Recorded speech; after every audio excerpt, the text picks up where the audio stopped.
Vamos a dedicar la clase de hoy y la próxima clase al método o camino adecuado de investigación para la ciencia económica. Corresponde las acotaciones que voy a hacer hoy y el jueves a los temas, si van a las páginas 9 y 10 del programa, por favor, al tema 4 y al tema 5. De estos temas, cuyas lecturas ya han efectuado ustedes en la acción humana, entran y, por tanto, van a caer en el examen final el epígrafe 10 del tema 4 sobre el método de la economía política, que vamos a ver hoy, y los epígrafes 1, 3 y 5 del tema 5. La semana que viene, ya muy rápidamente, haré unas reflexiones sobre el polilogismo, el tema 6, y ya pasaremos a analizar la categoría de la acción, medios y fines, y la ley de la utilidad marginal. Con lo cual, quedamos con el curso preparado para presentar el concepto de división del trabajo en la sociedad, cálculo económico y teoría de los precios, cosa a la que vamos a dedicar el mes de noviembre. Ustedes, en lo que a lectura se refiere, para hoy, martes 3 de noviembre, la página 11, tienen que ir ya por las páginas 127 a 142 de la acción humana. Por favor, abran todos la acción humana por la página 127, que son las lecturas que tienen que ir haciendo. Ya han leído ya los conceptos de incertidumbre, probabilidad de caso y probabilidad de clase, a los que dedicaremos, a los que ya hemos comentado, hemos dedicado tiempo cuando estudiamos los capítulos correspondientes de mi libro Socialismo, Cálculo Económico y Función Empresarial. Ahora bien, antes de empezar, ¿hay alguna duda? ¿Alguien tiene alguna pregunta? ¿Alguien quiere decir algo? Porque es el momento de levantar la mano y preguntar. Sí. ¿Pero no estaba usted de viaje? La próxima semana. Ah, bueno, es que como yo estaba en Polonia y he visto los emails, ahora ando con... Vale, bien, gracias, sí. Respecto del aumento de la población, primero, una clase que a todos, creo que del máster, o a los mí, creo que a todos mis compañeros, tienen que pensar, me imagino que a la gente le grado igual, y siempre surge la duda, de las muchas que te pueden surgir, o preguntas que a uno le pueden surgir, es cómo se explica el aumento de la población como causa de la pobreza en países del tercer mundo, que eso es lo que se vende o te muestra a través de los medios de comunicación, la India, etcétera, etcétera. Ese tema lo vamos a ver con más detalle después de Semana Santa, que tenemos un tema en el programa que se titula sobre su desarrollo, se llama Ayudas que matan, el epígrafe, ayudas que matan, fíjese, y el papel institucional que juegan las instituciones en el desarrollo económico. Para ir al resumen de la cuestión, el análisis, la conclusión analítica, teórica a la que hemos llegado es que el aumento de la población no solo no es malo para el desarrollo económico, sino que es la condición necesaria para que podamos cada vez ser más ricos. Porque el problema, en economía las restricciones no son de tipo material, sino que son espirituales. La economía no trata, dice Mises, sobre realidades objetivas del mundo exterior, sino sobre realidades subjetivas del mundo interior. Basta un acto de creatividad empresarial para que se conviertan irrelevantes todos los problemas de escasez de recursos escasos aparentes del mundo exterior. Basta con que alguien, es el ejemplo que siempre pongo, descubra un carburador el doble de eficiente en términos energéticos para que esto equivalga a haber descubierto el doble de golpe de existencias de petróleo en el mundo.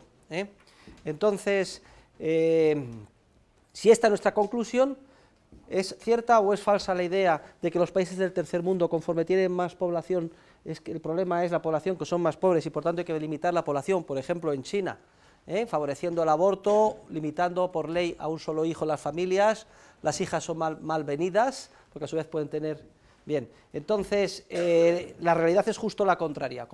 Esto sería admisible si fuéramos ratas o bacterias que, de acuerdo con la ley descubierta por Malthus, como carecen de creatividad empresarial, la población crece hasta aquel límite en el que ya no pueden sustentar los recursos dados existentes y por tanto ya empiezan a morir de hambre, y hay la ley, el equivalente de la ley de hierro de los salarios, nivel de subsistencia con una población. Cuanto menos población, tocan a más y por tanto más ricos.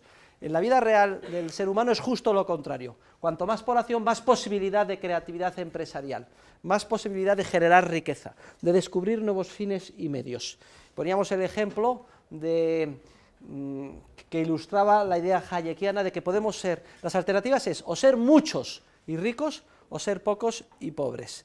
Y decíamos que si desaparecía la población, poníamos el ejemplo de la película de Mad Max, me parece, por una bomba de neutrones, y nos reducíamos a una fracción de la población que actualmente existe, no podríamos sustentar el enorme volumen de conocimientos que hace posible la civilización moderna y nos veíamos condenados a una economía de pobreza y subsistencia, aunque conserváramos todas las bibliotecas, libros, recursos y conocimientos tecnológicos a nuestro alcance.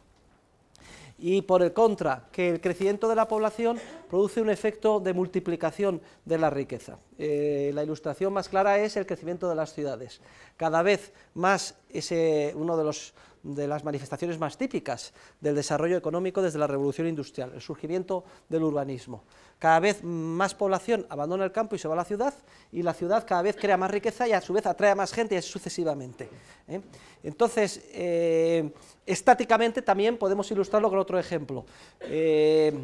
China comunista hasta la entrada del capitalismo y la China capitalista. Son culturalmente países con la misma tradición cultural, la misma densidad de población, la misma riqueza o pobreza de recursos naturales. Incluso tenemos el caso de Hong Kong, que sería el caso Max, Hong Kong, sin ningún recurso natural, con la mayor densidad de población que cabe imaginar, y sin embargo, ¿por qué Hong Kong y Formosa eran muy ricos y además modelo de desarrollo económico para toda Asia, y China comunista hasta la entrada, hasta caída de Mao Zedong, una sociedad relativamente mucho más pobre? Pues porque las razones de la pobreza no se encuentran en el crecimiento de la población, sino tienen un origen institucional. La razón de la pobreza se encuentra en el socialismo, es decir, en la coacción sistemática en contra del libre ejercicio de la empresarialidad creativa. También podía usted comparar Alemania del Este y Alemania del Oeste hasta la unificación. ¿Por qué dos zonas que tenían la misma tradición cultural, mismo idioma, más o menos el mismo punto de partida, etcétera? Una era enormemente más rica que la otra, parecidas en cuanto a población, por razones de tipo institucional. Y es que toda la teoría económica basada en la empresarialidad y en la concepción dinámica ha echado por tierra la concepción estática de la economía que ha dominado hasta ahora. La concepción estática se basa en considerar que los recursos están dados, y están ahí. Entonces, claro, si los recursos están dados y no crecen ni aumentan, porque no se considera al empresario creativo como protagonista del proceso social, de hecho en la inmensa mayoría de los manuales de texto de economía el empresario no aparecía para nada, entonces, claro, el problema esencial es la distribución, lo que ya está dado a distribuir, a dividirlo entre el número de personas, es una simple división, conforme menos personas hay, parece que tocamos a más. Entonces, el Club de Roma, generación de economistas, matemáticos basados en esta concepción estática y la intuición de muchas personas ignorantes les lleva a pensar que como por arte de Birlibirloque los recursos están ahí, pues si están dados, si son conocidos y además no hay posibilidad de creatividad, cuantos menos seamos mejor, porque tocamos a más. Pero es que esa concepción errónea solo es aplicable para las ratas, para las bacterias, para entes no dotados de una innata capacidad creativa. Esto es lo que vamos a estudiar con detalle en nuestro análisis del subdesarrollo económico, y la conclusión a la que llegamos es que, por tanto, debemos de buscar las causas de la pobreza en otro lugar. Por ejemplo, hay otra ilustración que también pondremos, es que estoy adelantándome a lo que, porque lo tengo en la memoria y me acuerdo, ¿no?, a lo que estudiamos todos los años en abril o mayo, una frontera artificial que es la que separa Etiopía de Kenia. ¿Por qué? Geográficamente muy próximos, etcétera, uno es mucho menos pobre que el otro, si además tienen el mismo problema de población, los mismos recursos, etcétera. La diferencia está en las instituciones, unas fomentan la creatividad empresarial, mientras que las otras la bloquean. Y luego veremos el enorme daño tremendo que hace la ayuda internacional al subdesarrollo. Es un daño, o sea, ese 0,7% de los países pobres que los lamina, los hace crónicamente pobres, ya lo veremos también, en el epígrafe que se titula Ayudas que matan. Es decir, fíjense ustedes cómo cuando las gafas de la teoría son distintas, las tenemos a lo mejor de color rojo, vemos todo rojo, si las tenemos azul lo vemos todo azul, pero si nos la limpiamos y tenemos un esquema conceptual teórico correcto, nuestra interpretación de la realidad que nos rodea es radicalmente distinta, ¿eh? Y ya veremos cómo las ayudas al subdesarrollo generan pobreza, ¿eh? Y por qué y a través de qué mecanismos. Lo que hay que hacer a los países subdesarrollados es ayudarles a que reciban inversiones extranjeras, a que los capitalistas se consideren cómodos y no sean expropiados, a fomentar al máximo el ahorro local y la libertad de ejercicio de la empresarialidad local, y a desarrollar unas instituciones respetuosas con la propiedad privada, de manera que la creatividad empresarial de los empresarios tenga la garantía de que no va a ser expropiada, ¿eh? Mientras que si localmente, en base a la envidia y a consideraciones emotivas o una teoría económica errónea o ambas cosas, se persigue a los empresarios, se expropia a los que ahorran, etcétera, el país queda arrasado, queda totalmente destruido. Pero todo esto me he adelantado un poco, pero me da pie y vale como ilustración para lo que veíamos el otro día. Muy bien. Al final, todos los errores teóricos tienen un origen metodológico, es decir, del método que se sigue para investigar la ciencia económica. Y de hecho, esta pregunta que se ha efectuado hoy nos vale para introducir las primeras ideas de tipo metodológico que vamos a empezar a explicar hoy. Tomen nota porque esto no está incluido en las lecturas, pero es de enorme importancia. Y lo que vamos a dar vueltas juntos es a qué diferencias existen o deben existir entre la forma de estudiar la ciencia social, la ciencia económica, la ciencia en la que los protagonistas somos nosotros, y la manera de estudiar en las ciencias de la naturaleza, la física, la química, etcétera, donde los objetos de investigación son entes inanimados, o sea, que carecen de alma del mundo exterior, ¿eh? Entonces, para ir por aproximaciones, en un primer momento, lo que vamos a presentar es la hipótesis de Hayekiana, la hipótesis de Hayek. Saben ustedes que Friedrich Hayek, premio Nobel de Economía, en el año 74, fue quizás el discípulo más brillante que tuvo Mises. Entonces Hayek, en un libro que se titula The Sensory Order, el orden sensorial, propone la siguiente hipótesis, que vamos a denominar nosotros, tomen nota, hipótesis de Hayek sobre la clasificación jerárquica de los órdenes o fenómenos según su grado de complejidad. Tomen nota, hipótesis de Hayek sobre la clasificación jerárquica de los órdenes según su grado de complejidad. Hipótesis de Hayek sobre la clasificación jerárquica de los órdenes o fenómenos según su grado de complejidad. Entonces, para ilustrar mejor y entender mejor la hipótesis hayekiana, voy a presentar este triángulo, esta pirámide invertida, según grados de complejidad. El vértice de abajo, ¿ve? Grado de complejidad. Se refiere a los fenómenos relativamente menos complejos, por eso he puesto aquí un menos. Fenómenos relativamente menos complejos. Y conforme fuéramos hacia arriba en el triángulo, llegaríamos a los fenómenos de grado de complejidad más grande, relativamente más alto.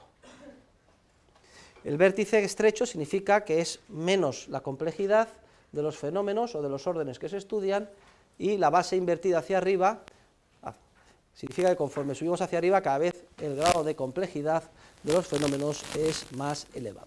Entonces, en la parte de la derecha recogemos las diferentes ciencias según el objeto de investigación. Entonces vemos cómo la física se ocuparía de estudiar los fenómenos relativamente más simples en cuanto a su grado de complejidad. Hay otra ciencia que estudia fenómenos parecidos a los de la física, pero con un grado de complejidad algo más elevado.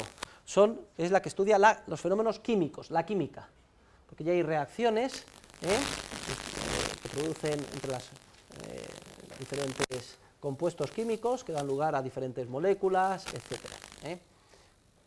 Tenemos entonces SO4H2, ácido sulfúrico, o H2O, dos átomos de hidrógeno y uno de oxígeno, agua. Y a su vez podemos ir haciendo más complicados los estudios en relación con fenómenos químicos.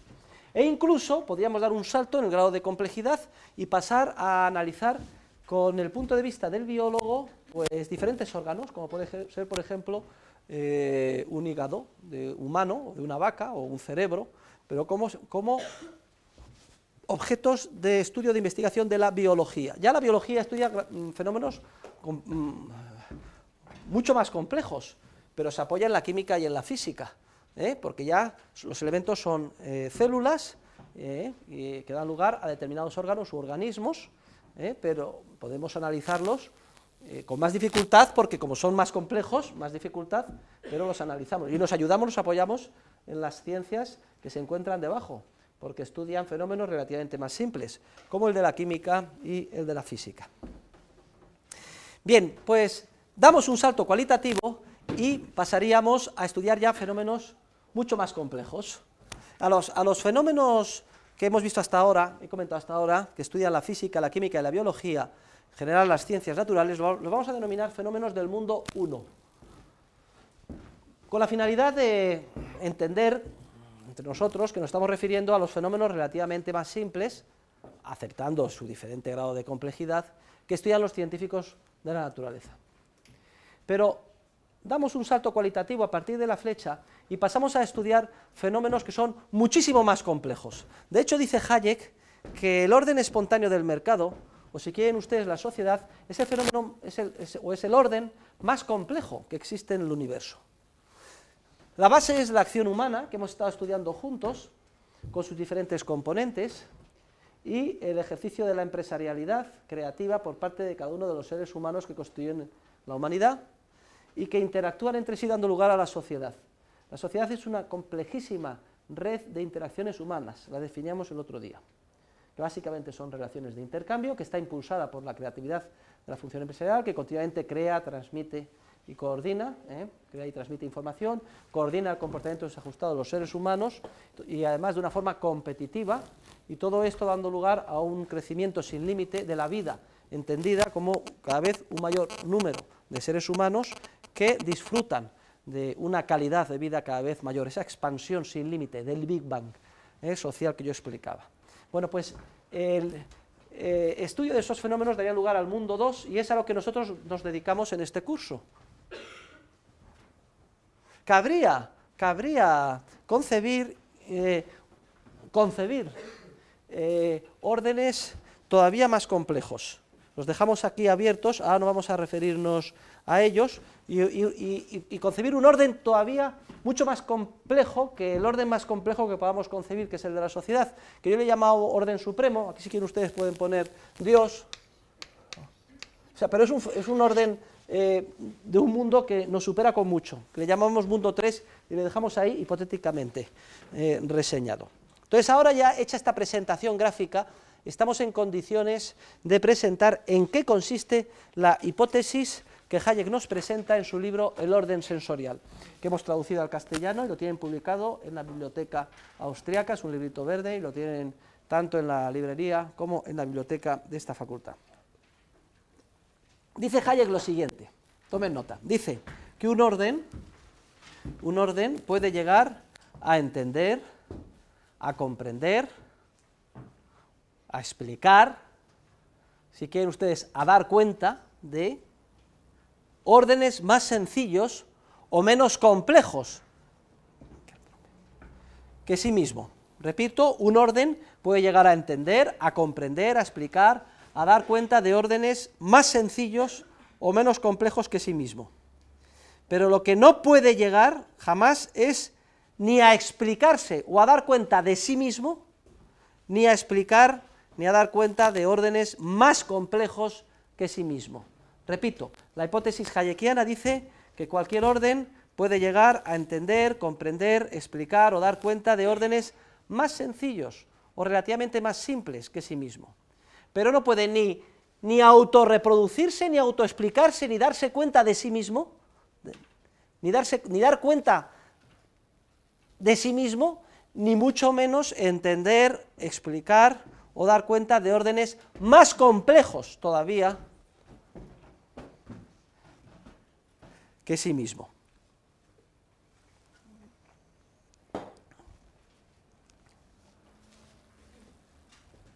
Entonces, ¿cuál es la razón que aduce Hayek para esta idea? Pues dice que cada orden es como si fuera una red o una estructura de elementos y categorías. Para que ustedes se imaginen, como todos hemos sido niños, un mecano, ¿Se acuerdan cuando construíamos un mecano? Pues eso es una estructura. Lo que él dice es que con una estructura, con un conjunto relacionado entre sí de elementos y categorías, podemos subsumir o integrar dentro de él, entendiendo, un mecano más sencillo, es decir, una estructura o un orden con menos categorías y menos complejidad de relaciones entre ellas que la del orden de partida. Pero lo que no podemos lo que no puede concebirse es que determinado orden con determinado grado de complejidad subsuma dentro de sí mismo y dé cuenta dentro de sí mismo al propio orden con su propio grado de complejidad, ni a órdenes con grado de complejidad todavía más elevado. Y vamos a aplicar esta idea hayekiana a la pirámide. Lo que estamos diciendo es que la química presupone para su comprensión una ciencia que estudia órdenes más sencillos, que es la física. Y la biología tiene que utilizar la química y la física. Lo que dice Hayek es que lo que no cabe concebir es que la física, o el vértice más estrecho que estudia los fenómenos relativamente menos complejos, dé cuenta y permita explicar los fenómenos más complicados de la biología, sino que sería al revés. La biología, que estudia los fenómenos más complejos, es la que incorpora o subsume a los fenómenos físicos y a los fenómenos químicos.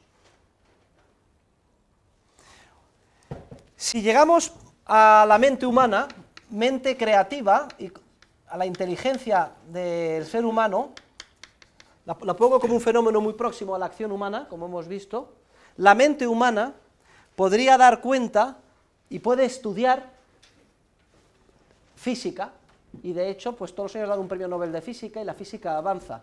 Química también, aunque con algo más de dificultad, y biología y medicina, pues también, pero con mucho más dificultad. Ya la medicina ya no es una ciencia tan exacta como la química, que permite hacer experimentos de laboratorio con reacciones y sabemos exactamente que si se juntan pues, dos átomos de hidrógeno y uno de oxígeno, pues sale agua, el H2O, una molécula de agua. Medicina ya, pues sabemos que de cada 1000 tumores de determinadas características se curan el 80%.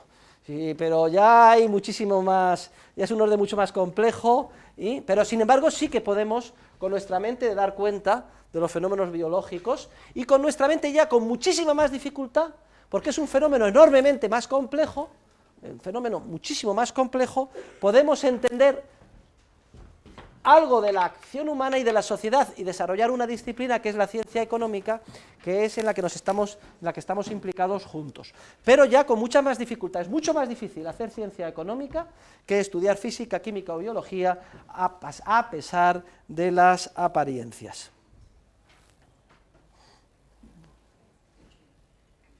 Pero lo que no puede hacer la mente humana es autoexplicarse a sí misma, ni autorreproducirse. Sí que la mente humana puede, en determinados entornos, pues inducir una fusión nuclear, o unas reacciones químicas, o hacer un trasplante de hígado. Pero lo que no puede hacer la mente humana es autorreproducirse a sí misma, porque un orden, de acuerdo con la hipótesis de Hayek, no puede ni autoexplicarse plenamente, ni dar cuenta de sí misma, ni autorreproducirse a sí mismo. En ese sentido es curioso, las implicaciones de Hayek son importantes. Significaría que todo el programa científico de inteligencia artificial, es decir, de reproducir la mente del ser humano, está condenado al fracaso. Vamos, que es un nombre rimbombante lo de inteligencia artificial. Hombre, se puede avanzar haciendo una calculadora muy rápida, velocidad de la luz, ordenadores, pero eso en realidad son máquinas tontas que reproducen determinados comportamientos mecánicos en función a cómo se hayan programado antes, por decirlo de alguna forma. Y a lo mejor eso se puede meter en un robot y que dé una apariencia antropomórfica de que hay un ser humano, pero en realidad no lo hay ahí. Lo que les quiero decir es que es un misterio cómo creamos como mente y por qué lo hacemos, y que no somos capaces de autocrear seres humanos creativos, según la hipótesis de Hayek, ni mucho menos dar cuenta con nuestra mente de órdenes de complejidad superior al de nuestra propia mente. Nuestra mente, de acuerdo con Hayek, puede describirse como una estructura de elementos y categorías conceptuales relacionados entre sí con un determinado grado de complejidad que es enorme, inmenso, está sostenido en 150.000 millones de neuronas, pero esa es la descripción biológica. En realidad, cómo funcionan esas neuronas, cómo se recoge la información, cómo se crea, les he dado a ustedes algunas intuiciones, pero son muy tímidas.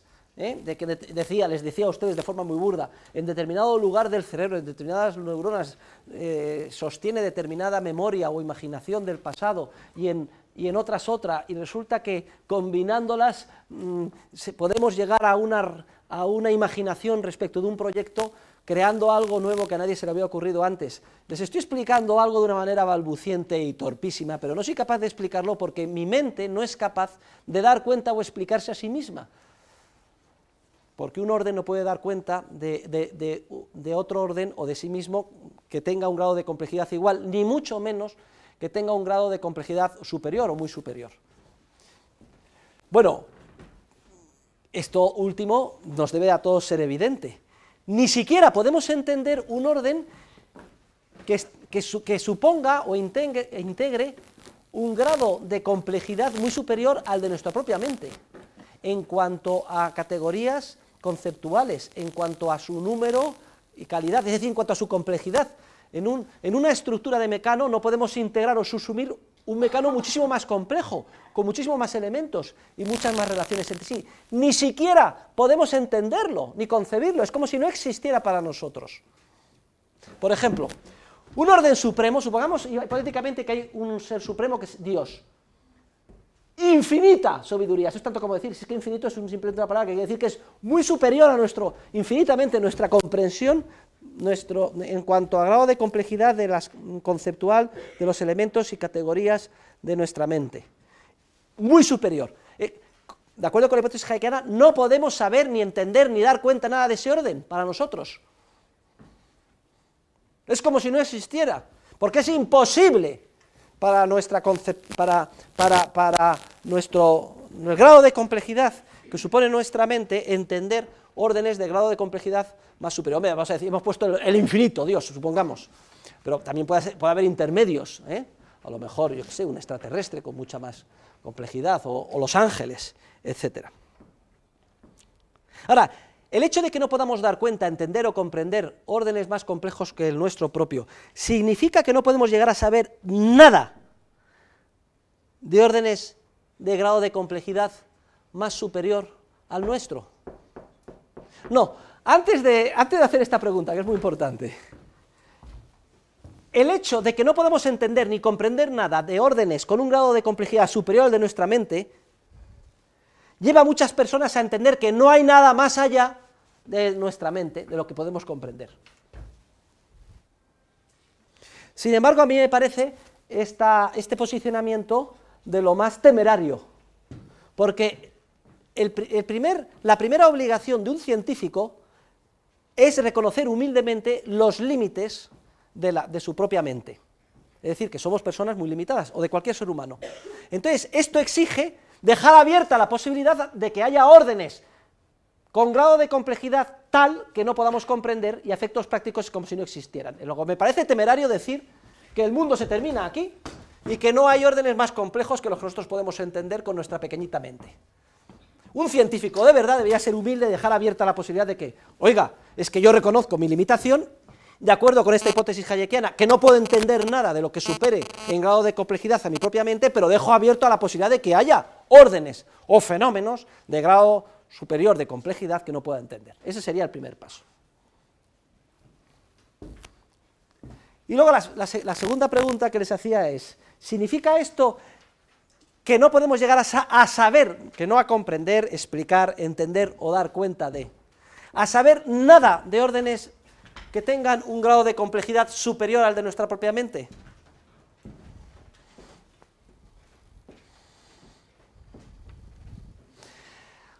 Hombre, hay una posibilidad de llegar a saber algo. Desde luego, reconociendo que no podemos entender, comprender, etcétera, hay una posibilidad. ¿Cuál es esa posibilidad? Nosotros no lo podemos entender, no lo podemos saber. Ya de entrada lo hemos reconocido. Pero que podemos llegar a saber algo, solo hay una posibilidad, que viniera un pajarito y nos lo soplara.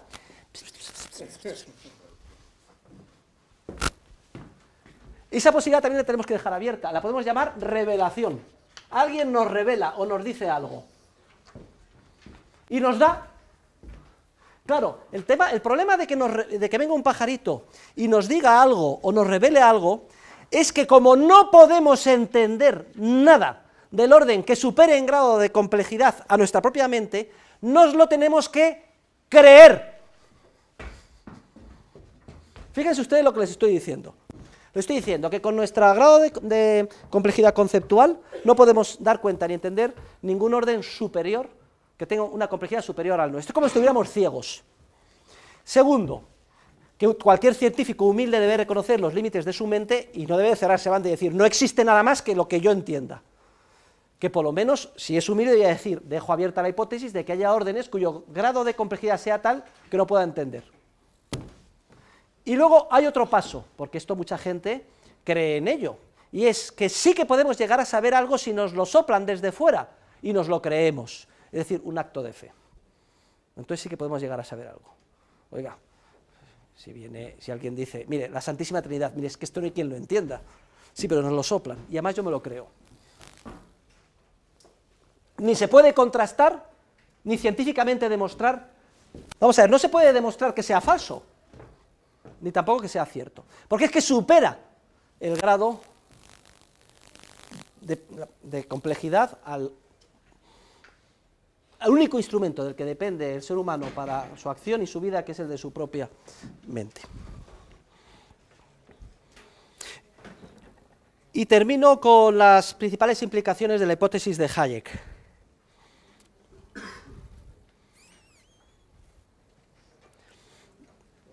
Vamos a ver, esto hace relación al determinismo, también es importante, hombre, la verdad es que hoy estamos dando una clase un poquito abstracta, pero es interesante, estamos tocando que cada uno entienda lo que puede, ¿no? Entonces, ¿cuál sería el flujo de las relaciones entre los diferentes órdenes? ¿De abajo a arriba o de arriba a abajo? Porque es que hay muchos científicos que piensan que las relaciones son de abajo a arriba, es decir, que son las reacciones físicas y químicas las que determinan el mundo, son los deterministas o materialistas. Vamos, en pocas palabras, que yo hoy he ido al cine y he recibido tal impresión, me tomo una Coca-Cola y como consecuencia de esto se producen determinadas reacciones físicas y ya está predeterminado, aunque sabemos cómo, mi comportamiento. Según los materialistas, son los órdenes más simples los que determinan de abajo a arriba todo el cosmos que nos rodea. Vamos, que las piedras y los átomos son los que determinan que se componga la 9ª sinfonía de Beethoven. Pero según la hipótesis hayekiana, sería al revés. Eso es un absurdo. Un orden simple no puede dar cuenta de órdenes más complejos. Las relaciones tienen que ser siempre de arriba a abajo. Es decir, son los órdenes complejos los que explican, los que determinan, los que entienden, los que crean, si quieren ustedes, los órdenes relativamente más simples.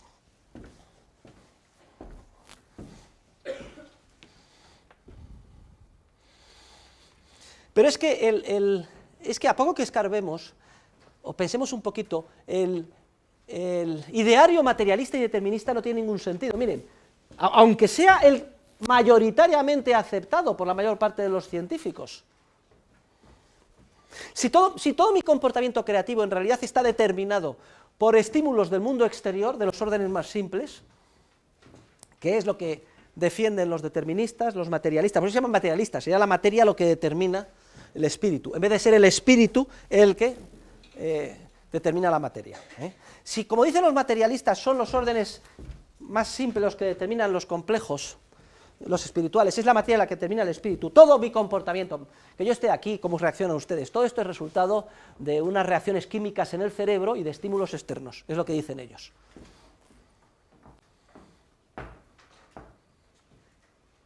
Pues apliquemos el determinismo materialista al determinismo materialista. Entonces usted, señor determinista materialista, su idea del determinismo materialista también está determinada por estímulos externos, si quiere usted ser coherente consigo mismo. Y si también su idea está determinada por estímulos externos, su idea de que todo lo determinan estímulos externos no tiene ninguna base. Es una simple reacción química de los átomos. No, oiga, yo digo que todo está determinado por estímulos externos, menos mi idea de que se me ha ocurrido a mí, que es creativa, etc. Pero es que además, queridos alumnos, es que es absurdo, es que ni siquiera cabe concebir un mundo en el que no exista lo que llaman los filósofos clásicos el libre albedrío. El determinismo materialista acaba con el libre albedrío. Quiere decir que todo lo que estamos haciendo nosotros y todos nuestros comportamientos y toda la creatividad humana, etcétera, viene ya determinado por unas reacciones químicas previamente y estímulos externos. No podemos concebir un mundo así. Nuestro mundo es un mundo de creatividad, de ideas que se nos ocurren, que previamente nos habían pasado desapercibidos, que pueden ser que surjan o puede ser que no surjan. Es un mundo espiritual. Un mundo determinista, aparte de que filosóficamente no tiene ningún sentido, de acuerdo con el propio criterio, es un mundo en el que no habría libre albedrío y es un mundo incomprensible, es un mundo en el que el hombre sobra. Es un mundo de seres robotizados y de pingüinos, que es precisamente el que estudian la mayor parte de mis colegas cuando se empeñan en aplicar la matemática y la concepción estática a la economía. Por eso por eso el método, aunque parezca muy abstracto, es tan bonito y además tan desafiante y tan importante. Porque además un mundo de seres robotizados y de pingüinos es un mundo estático en el que sí, el aumento de la población es contraproducente, porque como están dadas las cosas, cuanto más pingüinos tocan a menos. Los peces son los mismos, si hay muchos pingüinos, pues entonces tocan a menos peces y hambre. El determinismo materialista, el pensar que son los fenómenos de abajo los que determinan los de arriba, lleva a la concepción estática, lleva al malthusianismo, lleva a la consideración de que los hombres son como ratas, que cuantos menos haya mejor, etcétera. La concepción hayekiana de que la economía y la de Mises es una ciencia del espíritu, de las ideas creativas, y que son los fenómenos complejos los que dan cuenta de los simples y no al revés, es decir, que los flujos son de arriba a abajo, lleva a la concepción dinámica del mercado, a que el protagonista es un ser humano creativo, dotado de una innata capacidad creativa para descubrir nuevos fines y medios, y que ya no, las restricciones del mundo exterior no están dadas por los elementos objetivos que estudia la física, sino que el mundo exterior cambia cada día como consecuencia de la creatividad empresarial. Y al margen de la digresión más o menos teológica que hemos hecho, de que parece anticientífico el cerrarnos en banda y creer que no puede haber nada más allá de nuestra propia mente. Sobre todo teniendo la obligación de ser humildes y de conocer las limitaciones que tiene nuestra mente, tenemos que dejar abierta la posibilidad de que existan órdenes más complejos y que incluso hay la posibilidad de llegar a saber algo si por revelación se nos comunica y además hacemos un acto de fe y nos lo creemos. Muy bien, ¿por qué hay que hacer un acto de fe y creérselo? Porque es imposible, con el grado de complejidad de nuestra mente, dar cuenta de fenómenos más complejos que ella misma. Esta es la introducción que quería hacer, que hago todos los años, de la hipótesis hayekiana, como es lógico, siempre pasada por agua de mis propias contribuciones. Ustedes léanselo como lo explica en el orden sensorial, tome nota y lo pregunta después, en el orden sensorial, y verán cómo yo lo he enriquecido enormemente. Entonces esto me da pie, ahora tomen nota todos, por favor, vamos a coger una hoja vertical, pongan una línea en el medio, de arriba a abajo, en vertical en la hoja, y el encabezamiento a la izquierda pongan mundo 1, es decir, el mundo de las ciencias naturales, en la parte de arriba a la izquierda, que es muy importante, lo vamos a hacer ahora, mundo 1, mundo de las ciencias de la naturaleza, y en la parte de arriba a la derecha, mundo 2, mundo de las ciencias de la acción humana. Por favor, ¿lo han entendido todos? Cogen una hoja y ponen una línea vertical. Y aquí a la izquierda, arriba ponen mundo 1, el que hemos denominado mundo de las ciencias naturales. Y a la derecha mundo 2, en el encabezamiento, mundo de las ciencias de la acción humana. Y ahora vamos a recapitular por contraste y oposición. Este es un procedimiento didáctico que yo utilizo muy a menudo en mis libros y en mis clases, para entender bien qué diferencias hay esenciales desde el punto de vista metodológico entre las ciencias naturales y las ciencias sociales. Entonces pongan punto número 1, un unito a la izquierda, que lo vamos a poner tanto en la columna de la izquierda como en la columna de la derecha. Punto número 1, ahora ya lo entendemos. Las ciencias naturales, pongan, escriban, estudian fenómenos relativamente sencillos. Repito, las ciencias naturales estudian fenómenos relativamente sencillos. Mientras que, punto número 1 a la derecha, en la columna de la derecha, las ciencias de la acción humana estudian fenómenos relativamente complejos. O si quieren ustedes, y para mayor regocijo de los alumnos extranjeros, complejísimos. Es que en español cuando ponemos el ísimo quiere decir que ya es la repanocha, ¿eh? Repito, el primer punto de diferencia que ya distingue a un científico natural, a un físico, a un químico, a un biólogo, a un médico, de un economista, es que el físico, el químico, el biólogo, el médico estudian fenómenos simples, sencillos, en términos relativos, mientras que nosotros, los científicos sociales, estudiamos fenómenos complejísimos. Anda, pero ¿qué dice el profesor Huerta? Si lo más complicado es lo que estudian los físicos, no están estudiando los agujeros negros, los quarks, los quasars, lo infinitamente grande, lo infinitamente pequeño. Eso a mí me parece mucho más complicado que estudiar la sociedad, que al fin y al cabo la sociedad, cualquiera, llega Zapatero y dice lo que hay que hacer, subir los salarios, bajar los impuestos, subir los impuestos, incluso el gobernador del Banco de España, aumentar la oferta monetaria, eso lo hace cualquiera, joder, dirigir la economía lo hace un don nadie. En cambio, para ser físico, hay que estudiar mucho. A pesar de las apariencias, es justo lo contrario. Y precisamente son tan complejos los fenómenos de la ciencia social que nadie los entiende y por eso hasta los más grandes ignorantes se atreven a dar su opinión. Nadie se atreve a dar su opinión sobre, yo qué sé, fusión nuclear, si ser un experto, ¿no? Un experto en física atómica. Joder, no, esto no, cuidado, que esto yo no sé nada. O sobre reacciones del organismo ante la quimioterapia. No, esto sin estudiarlo. Pero todo el mundo pontifica sobre lo que hay que hacer, respecto de los salarios, el despido libre, la ayuda al tercer mundo, etcétera. Cuando resulta que los fenómenos sociales son muchísimo más complejos que los del mundo de la física, o de la astronomía, o de la química, o de la medicina. Precisamente por ser más complejos entendemos solo una pequeñísima fracción de ellos, y por eso nos pasa que la inmensa mayoría de la gente se atreve a dar su opinión, porque ni siquiera es consciente de aquello de lo que ignora. Pero los fenómenos del mundo de la economía son muchísimo más complejos que los del mundo de la física, porque el grado de complejidad conceptual y de categorías es infinitamente mayor. Fíjense, son 7.000 millones de seres humanos, cada uno de los elementos interactuando entre sí de forma creativa, creando nuevo conocimiento que antes no existía, cuando ningún átomo, ni ninguna estrella enana, ni supernova, crea, descubre, compone sinfonías, ni hace un nuevo guión de televisión, ni es capaz de concebir un sistema operativo, Windows 95, etc. Repito, Hayek dice que con gran diferencia el orden más complejo del universo es el proceso del orden espontáneo del mercado. Pero la gran paradoja es, les vuelvo a repetir, que como es poquísimo lo que entienden los seres humanos sobre el mismo, se atreven a dar sus opiniones pontificando sin saber nada. Fíjense el daño que pueden hacer, llegando incluso a destruir la civilización. Vamos al punto número 2 de contraste, de oposición. Miren, las ciencias, el objeto de estudio de las ciencias naturales son cosas.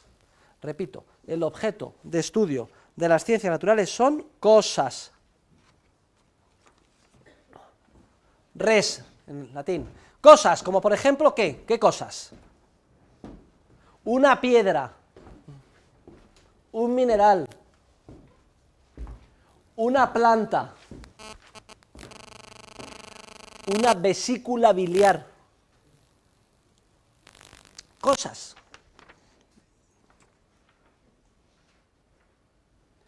En cambio, vamos a ver, punto número 2 a la derecha. El objeto de investigación o de estudio de las ciencias sociales no son cosas.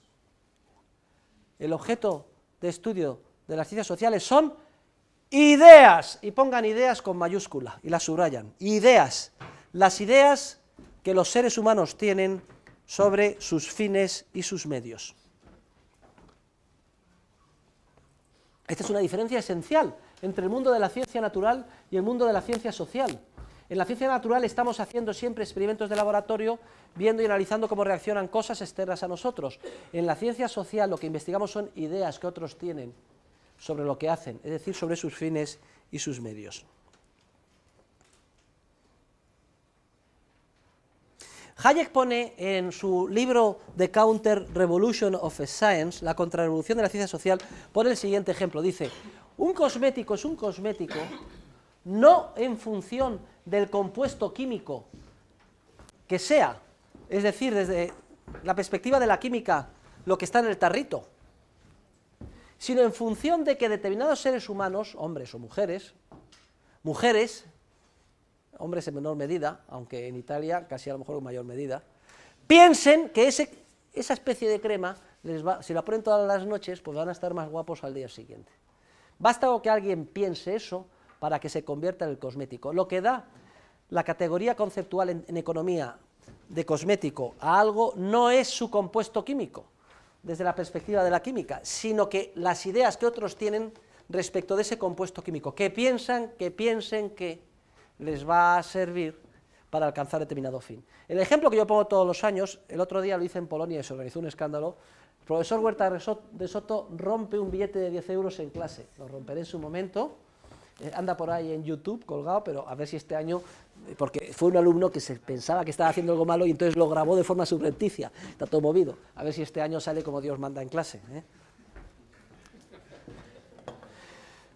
Lo ilustra a la perfección. Cuando yo rompo el billete y a todos se nos encoge el corazón, no es por el compuesto celulosa con tinta desde el punto de vista de la química y la física, es porque pensamos, el que más o el que menos, que ese billete es un medio para alcanzar cosas de valor. Y lo necesitamos, porque uno le va a permitir comer, el otro ir a su casa, el otro terminar fin de mes, etc. Y cuando yo lo rompo, precisamente quiero ilustrar eso. Que se nos ha encogido el corazón por las ideas que tenemos respecto de los fines que podríamos satisfacer cada uno de nosotros con 10 euros. Decimos, fíjate, este profesor está destruyendo algo que a mí me hace falta.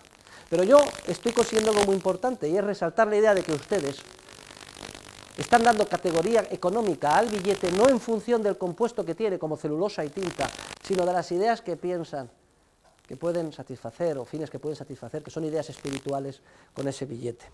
Luego, la economía trata sobre las ideas que tienen los otros seres humanos, sobre lo que hacen, los fines y sus medios, mientras que las ciencias naturales tratan sobre cosas externas del mundo exterior. Punto número 3.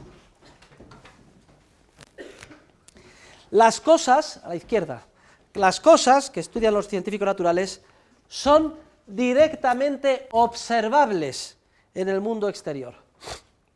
Las cosas que estudian los científicos de la naturaleza son directamente observables en el mundo exterior.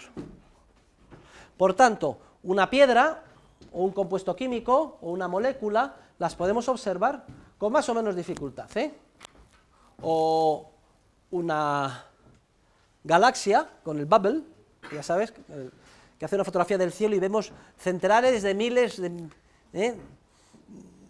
de estrellas, pero luego llega el Hubble y hacemos todavía una mayor aproximación y vemos más de cerca y descubrimos que la mitad de esas estrellas no son estrellas, coño, que son galaxias, y que cada galaxia tiene, a su vez, centenares de miles de millones de estrellas. Fíjense ustedes cómo es el universo. Miramos ahí fuera y lo vemos todo plagado de estrellas, pero si nos aproximamos más con un telescopio más potente, descubrimos que la mitad son galaxias, como la Vía Láctea, que tiene 150.000 millones de estrellas. ¿Se dan ustedes cuenta de dónde estamos metidos? ¿O qué insignificantes somos? Podemos observar esos fenómenos que son cosas del mundo exterior, o con un laboratorio, o podemos hacer la disección de un cadáver, o podemos analizar una planta. Las cosas del mundo exterior, que son objeto de investigación de las ciencias naturales, son directamente observables, con más o menos dificultades. A lo mejor hay que utilizar un potentísimo telescopio o un experimento de laboratorio o un acelerador lineal, como el que acaba de inaugurarse en Suiza, para chocar dos partículas y ver qué pasa con la antimateria, pero son directamente observables en el mundo exterior. Mientras que, punto número 3 a la derecha, las ideas, yo les pregunto, ¿alguien ha visto alguna vez alguna idea? A ver, una idea. Coño, una idea ahí, voy a cogerla. ¡Ay, que se me escapa la idea! Cuidado, que va la idea por aquí, que la tiene Bagus. ¿Alguien ha visto alguna vez alguna idea? Las ideas, que son el objeto de investigación del científico social, no son observables.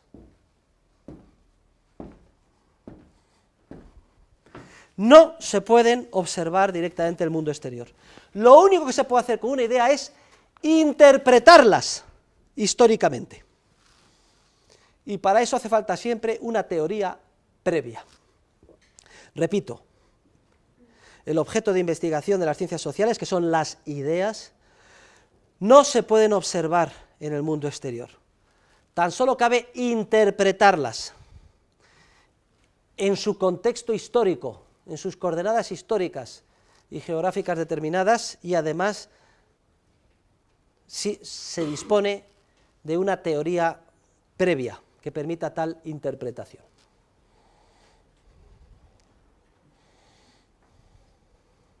Y de hecho todo el esfuerzo del científico social consiste en su vertiente de historiador, hablaremos sobre la historia en esta clase y la que viene de método, en interpretar ideas que no son observables directamente, pero que en función de un bagaje teórico del que disponemos previamente, nos permite interpretar lo que otros hacen.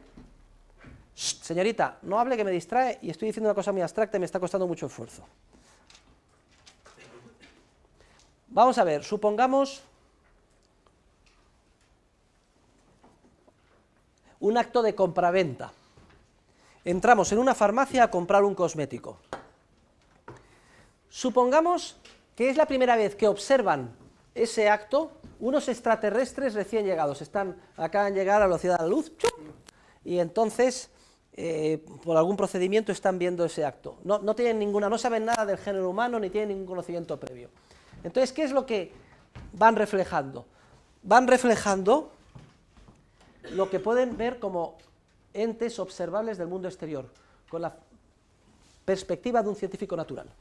Entonces dicen, oye, aquí va un compuesto de carbono con un movimiento y mueve un bastidor de compuesto de plástico con una cosa de cristal, y se ha oído ¡tling! Una cosa, no sabemos qué es, una campana, y entra el organismo de carbono hasta otro bastidor de plástico, cosa extrañísima. Resulta que sale otro órgano de carbono y empieza a emitir sonidos guturales, y el otro le contesta sonidos guturales. Se vuelve a mover, se mueve hacia atrás y saca un tarro de cristal con un compuesto químico muy complicado, que hemos analizado desde arriba, y se lo da. Y esto ya es el acabose. El otro órgano de carbono entrega un trozo de celulosa con tinta, y se va, y se mueve hacia el otro lado. No ha entendido nada, lo ha observado en términos de lo directamente observable desde fuera, con la perspectiva de un científico natural, no ha entendido nada. En cambio, si somos seres humanos y disponemos de una teoría previa, somos capaces de interpretar esto que el extraterrestre ha llegado y ha descrito de una forma tan extraña y prosaica para nosotros como un acto de compraventa. Es decir, que ha llegado un ser humano, que es un ser que actúa, que tiene fines, y resulta que valora el encontrarse más guapa mañana, para lo cual entra en una farmacia, que conceptualmente sabemos qué es, y sale el dependiente o la dependienta. Hablan sobre los diferentes productos y le entrega un cosmético y el otro paga con dinero. El dinero es dinero, no en función de su compuesto intrínseco, sino en función de que las partes que participan en el proceso de cooperación social piensen que es un medio de intercambio común y generalmente aceptado, con independencia de que se plasme en un papel, en oro, en cabezas de ganado, etc. Ya lo veremos en su momento. Claro, para poder entender lo que hacen los seres humanos en el mundo de la sociedad necesitamos un esquema teórico interpretativo previo que nos permita interpretar las ideas. que es la única manera con que podemos enfrentarnos al objeto de investigación del científico social. Punto número 4. En el mundo de la ciencia natural existen relaciones constantes entre los fenómenos. ¿Por qué? Miren, no se sabe. El caso es que existen. Siempre que se juntan dos átomos de hidrógeno y uno de oxígeno, hay una molécula de agua. Y encendemos la luz y hay un flujo de energía y se encienden las bombillas. Y mañana saldrá el sol a una hora que sabemos cuál es, con una centésima de segundo de error, que dicen los almanaques náuticos. Y la estrella polar mide con 1 minuto de diferencia al norte. Aunque ya les hice a ustedes una digresión y les dije que dentro de 15.000 años no sucederá tal cosa. A efectos prácticos existen relaciones constantes, porque 15.000 años, oiga, ¿quién va a estar aquí dentro de 15.000 años? Ninguno.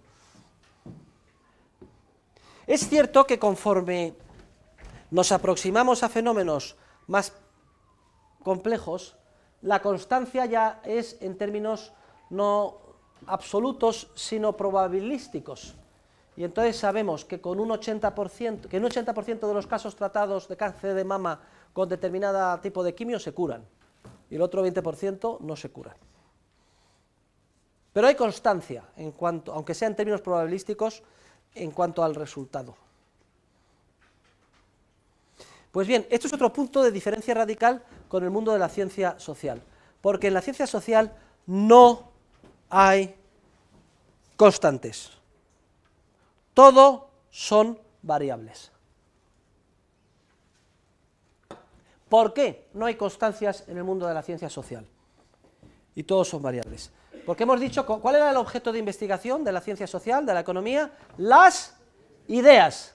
Y las ideas, queridos alumnos, no están dadas, sino que continuamente cambian como consecuencia de la capacidad creativa del ser humano, que es nuestra más íntima característica, que es la más íntima característica de nuestra naturaleza.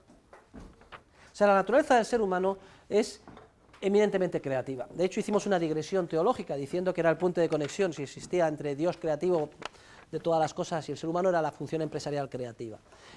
¿Qué es lo que crea el ser humano? Ideas. ¿Sobre qué? Sobre fines y medios. ¿Cómo? Continuamente. Por eso, el objeto de investigación de la ciencia social está constituido por algo continuamente variable, y por eso no hay constancias. Esto hacía, recuerden, que el futuro siempre fuera inerradicalmente incierto, en el sentido de que no está ahí por venir, como en el mundo de la ciencia natural, sino que lo tenemos que, es un por hacer, que tenemos que hacerlo empresarialmente. Ahora nos enfrentamos a esa incertidumbre con nuestra capacidad empresarial, en el sentido de que tendemos a lograr lo que nos proponemos, aunque lo que nos proponemos, que es el fin que valoramos, no esté dado, sino que abierto siempre a nuestra capacidad de crearlo, modificarlo, pulirlo, matizarlo, o cambiar de fin. Y también nos enfrentábamos a la incertidumbre inerradicable gracias a las instituciones. Recuerden, las instituciones son comportamientos pautados, que aprendemos a desarrollar porque nos damos cuenta de que conseguimos mejor nuestros fines, como por ejemplo el lenguaje, la moral, el derecho, el dinero. Bien, estos son las dos muletas, como si dijéramos, de las que dispone el ser humano para enfrentarse a su futuro inerradicalmente incierto, porque depende de su capacidad creativa respecto de fines y medios. No nos engañemos pensando que esto da constancia al mundo, simplemente nos permite enfrentarnos a la incertidumbre ineradicable con algo de más éxito. Incluso los fenómenos sociales que piensen ustedes que son más constantes están continuamente cambiando. Y no confundamos una variación lenta con una ausencia de variación. El propio castellano, como idioma evolutivo que hemos heredado de nuestros padres, no es algo muerto, que ya se hable como lo estamos hablando nosotros ahora per secula seculorum, sino que está continuamente siendo objeto de variación, por el uso empresarial, y aparecen nuevos términos. Mis hijos utilizan un lenguaje que yo ahorita a veces no les entiendo, Vale, y es muy sencillo. Comparemos, si pudiéramos meternos en una máquina del tiempo de hace 50, 60, 100 años, veríamos que no es exactamente igual el castellano que se utiliza, ni lo será con el de dentro de 100 años, y parece que es el mismo, y no lo es. Incluso los comportamientos institucionales que parecen más constantes, no confundamos la constancia, la ausencia de variación, con el cambio lento, porque en el mundo de la ciencia económica no hay constantes, todos son variables, en cuanto a que el objeto de investigación son ideas, y las ideas están sometidas a la creatividad empresarial del ser humano, que es su más innata característica.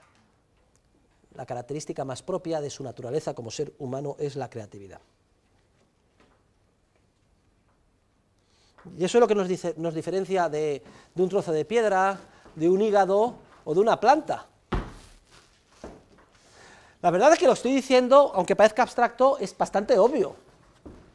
Y claro, nos tiene que ser obvio que si estamos estudiando las ideas que generan los seres humanos, cómo actúan y cómo interactúan, está claro que el método que tengamos que utilizar como científicos sociales, al estudiar al hombre como actor creativo, ha de ser radicalmente distinto del método que tenga que utilizar un científico natural que estudia piedras, átomos, una planta o un hígado, que no son creativos. Debe de ser ya a estas alturas obvio que es mucho más meritorio ser científico social que ser científico de la naturaleza, a pesar de que a los físicos, a los químicos, a los biólogos se dice que son las ciencias fuertes, y la economía, etcétera, las ciencias débiles, o amariconadas. No, hombre, no. Lo meritorio es ser, como Bagus y yo, científicos de la economía.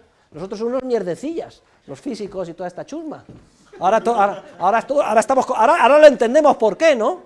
Ahora está claro, es obvio, que es mucho más difícil descubrir la verdad científica en nuestro ámbito, que por mucha matemática que se utilice, hombres que se pongan a la luna, puentes que se construyan, etcétera, el mundo de la física o el mundo de la química. Bien, punto número 5 y último. En el mundo de las ciencias naturales no se conocen las causas últimas de los fenómenos. ¿Cuál es la causa última de la ley de la gravedad? Pues que la Tierra está girando y produce un efecto de atracción. Bien, ¿y por qué gira la Tierra? Y le damos una explicación, porque va en un sistema... ¿Y por qué va el sistema solar? Siempre hay otra causa a la que podemos referir los fenómenos investigados. Y de hecho, nunca se termina la ciencia natural, porque siempre se descubre otra causa ulterior. En eso consiste el proceso de avance de la ciencia natural. Como no saben los científicos naturales cuáles son las causas últimas de los fenómenos, establecen relaciones entre ellos de tipo funcional. Las relaciones son de tipo funcional. ¿Qué es una función? Una función es una correspondencia entre dos conjuntos, el conjunto original y el conjunto imagen. La correspondencia 1 a 1, Y se dice que I, f de x por cada elemento del conjunto original le corresponde 1 del conjunto imagen. Y se puede incluso hacer una representación gráfica. Pero como no saben cuál es la causa última de los fenómenos, en realidad las funciones las pueden poner a la inversa. O sea que no saben si es función de x o x g de y. La función inversa. Porque no saben cuál es la causa de los fenómenos última. Entonces, las relaciones que estudian los científicos de la naturaleza son relaciones de tipo funcional, donde se da la mutua determinación, y f de x o x g de y. Son como si dijéramos relaciones recíprocas entre magnitudes constantes. La ciencia natural consiste en encontrar los parámetros constantes de esas funciones, aunque no sepan cuál es la causa última de los fenómenos y se dé una mutua relación entre los mismos. Por contra, en el mundo de la ciencia social sí se conoce la causa última de los fenómenos. La verdad es que Dios nos lo había puesto muy jodido a los economistas, porque menuda, vamos a poder hacer algo de economía, 6.000 millones de tíos y tías, cada uno descubriendo lo que le da la gana en cada momento. Es cierto que con comportamiento institucional y capacidad de lograr lo que quieren, o tender a lo que quieren, pero menudo. Bueno, por lo menos nos ha querido compensar en algo, en algunas cosas, porque es que si no, estaríamos perdidos como científicos sociales. Y una de las cosas que nos ha compensado es que en economía sí se conoce la causa última de todos los fenómenos. La causa última que da lugar a todos los fenómenos es precisamente el concepto de acción humana. Es el punto de partida o presupuesto irreductible, causa original, primigenia, pristina, significa todo eso lo mismo, son sinónimos, de todos los fenómenos que vamos a estudiar. Y por eso en economía las relaciones no son funcionales, y f de x o x g de y, sino que son relaciones, escriban, genético-causales. Se sabe el origen de los fenómenos, que es la acción humana creativa empresarial, que genera sucesivamente el resto de las leyes. Las relaciones en economía son unidireccionales, parten de un origen que es la acción humana creativa empresarial y de ahí vamos a ir construyendo todas las leyes de la ciencia económica. Mientras que en las ciencias naturales no saben el origen de los fenómenos y su causa última, sino que constatan en experimentos de laboratorio relaciones constantes y las analizan con funciones que pueden invertir. Analizan relaciones recíprocas.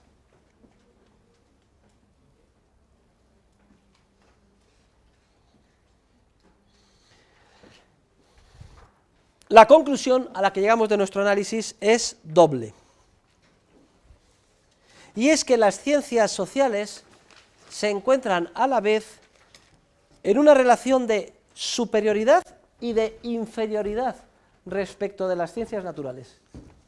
Aunque parezca paradójico, no es así. Es decir, simultáneamente los economistas estamos en una relación inferior, en una relación de inferioridad respecto de los científicos de la ciencia natural, pero a la vez en una relación de superioridad. Inferioridad es obvio, está claro, la enorme dificultad que tenemos para desarrollar nuestra disciplina, porque el objeto de investigación no es directamente observable, son ideas, porque no se puede medir, no hay constancia, todos son variables. Pero, sin embargo, hay algo que nos compensa y nos sitúa en una situación de superioridad respecto del científico natural. Y es que, como acabo de indicar, en economía sí se conoce la causa primera de todos los fenómenos, la acción humana, y las relaciones son genético-causales, unidireccionales, a partir de la acción humana todo lo demás. Y en segundo lugar, algo que creo que he comentado también en clase, la ciencia social es la única ciencia en la que el científico comparte la naturaleza de los observados. Es decir, créanlo ustedes o no, yo soy un ser humano. Y comparto la naturaleza de los seres humanos que analizo como economista. Lo que me proporciona un conocimiento de primera mano, de incalculable valor, del que carecen los científicos naturales. Como yo soy un ser humano que actúa, sé por introspección, es el término en español, también en inglés, es un conocimiento íntimo de primera mano, sé por introspección qué es actuar, qué es un fin y valor, y la utilidad que tiene un medio. Y cuando hemos estudiado esos elementos de la acción humana y el coste, que son los elementos claves de la economía, enseguida hemos visto la luz porque todos somos seres humanos aquí y sabíamos de lo que estábamos hablando. Y esto es una ventaja de incalculable valor de la que carecen los científicos de la naturaleza, porque un biólogo no es un hígado. Y entonces cuando está diseccionando o tratando de saber cómo funciona el hígado, no sabe lo que piensa el hígado. y cuando le cortan el hígado, ¡ah! No, sino que tiene que verlo desde fuera. Un físico nuclear no sabe cómo, entre comillas, piensan los átomos. Mira, me voy a fusionar con este y voy a hacer una reacción en cadena. No tiene ese conocimiento, porque le separa un muro infranqueable, es una cosa exterior a él, lo más que puede hacer es experimentos de laboratorio y ver qué pasa. Mientras que como seres humanos sí que tenemos un conocimiento por introspección de primera mano de incalculable valor para, en base a él, construir nuestra ciencia. Muy bien.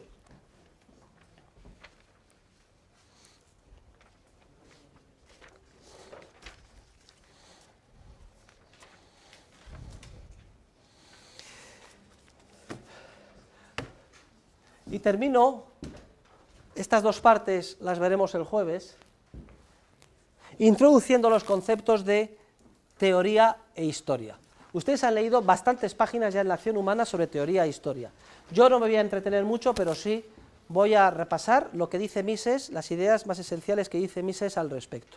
Miren, las ciencias de la acción humana, a las que me he referido ahora en general, se dividen en dos grandes ramas.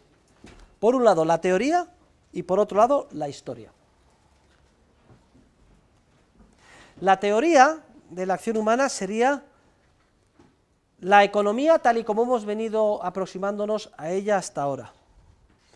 Es decir, la teoría es un estudio formal, abstracto, cualitativo y general de los procesos de interacción humana. Repito, la teoría consiste en un estudio formal, abstracto, cualitativo, general de los procesos de mercado, de los procesos de interacción humana. Mientras que la historia, la segunda rama esencial que requiere el científico social, está constituido por el estudio sistemático de los hechos del pasado que se refieren a la acción humana. Estos hechos del pasado que se refieren a la acción humana pueden ser del pasado lejano, que en términos coloquiales se le llama historia, o del pasado próximo, o muy próximo. De hecho, lo que ha sucedido esta mañana ya es historia. En las ciencias sociales, a la historia del pasado reciente se le llama estructura económica. Por eso aquí hemos puesto historia o estructura. En términos coloquiales, historia son los hechos del pasado más lejano y estructura es la historia reciente.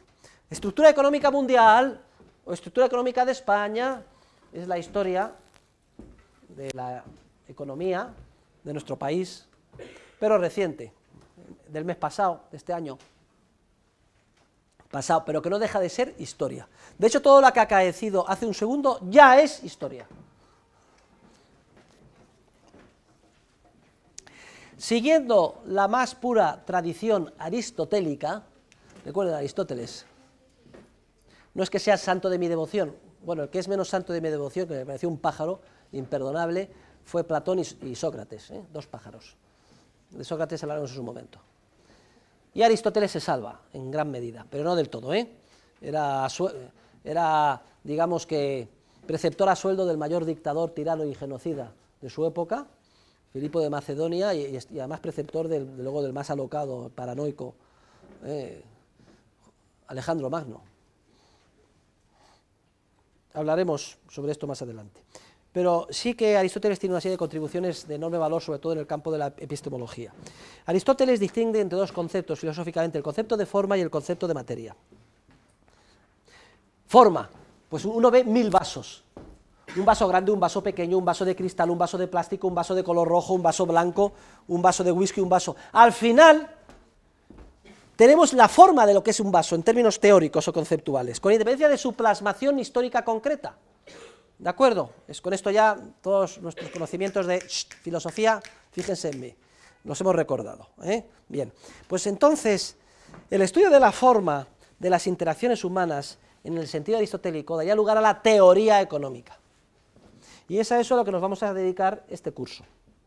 Mientras que el estudio de la materia, la plasmación concreta de un vaso específico, como si dijéramos, de las interacciones humanas, daría lugar al estudio de la historia. Una y otra forma y materia, teoría e historia, son igualmente importantes para adquirir un conocimiento adecuado de la realidad social. Repito que son igualmente importantes, se encuentran al mismo nivel, la teoría y la historia. Lo que pasa es que, siguiendo a Karl Menger, es importantísimo lo siguiente: primero, no caer en el error de no distinguir entre teoría e historia. De acuerdo que son igualmente importantes, pero son diferentes. Epistemológicamente, una cosa es la teoría, la forma, y otra cosa es la historia. Y en segundo lugar, hay que evitar caer en un error todavía más profundo, que es el pensar que se pueden extraer leyes teóricas o formales de un conocimiento de la historia, es decir, de la materia. Ese es el error en el que cayeron en la época de Menger, el fundador de la escuela austríaca, los historicistas alemanes, encabezados por Schmoller. Es el error en el que caen hoy legión de positivistas y economistas matemáticos del equilibrio, que piensan que realizando múltiples estudios históricos o contrastaciones empíricas pueden llegar a saber algo en términos teóricos. Porque, como vamos a demostrar más adelante, las relaciones entre teoría e historia son justo al revés. No se puede extraer ningún conocimiento teórico de la historia, sino que es al revés.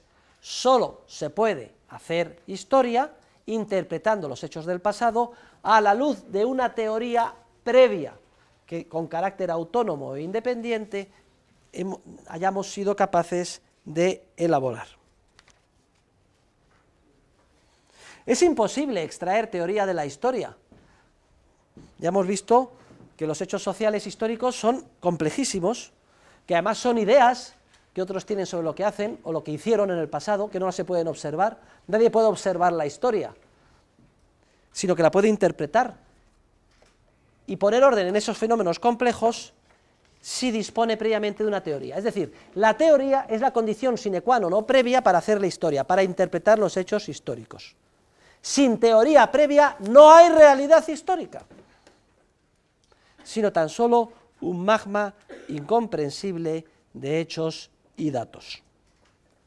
De hecho, les tengo que decir, la evolución de Mises es curiosa. Mises estudia Derecho y su primer trabajo es un trabajo de historia. Él quería ser historiador. Y hace un trabajo sobre la historia de la servidumbre en Galicia, pero no la Galicia española, sino la Galicia del Imperio Austrohúngaro, que está allí cerca de Hungría. Y cuando termina el libro, cae en sus manos la obra de Menger, Principio de Economía Política, y se da cuenta de que era un ignorante. Dice, yo no puedo ser historiador si previamente no me convierto en un teórico de la economía, porque no puedo interpretar bien lo que pasa. Entonces, voy a pasar por el esfuerzo previo de convertirme en economista. Y por eso tienen ustedes la acción humana. Su objetivo era ser historiador, pero entendió que no podía hacer nada de historia sin disponer de un esquema conceptual de tipo teórico formal previo, y por eso se convirtió en un gran teórico. Muy bien, pues aquí lo dejamos, queridos alumnos. El jueves veremos ya el método concreto y terminaremos este tema criticando el positivismo. Muchas gracias y hasta el jueves.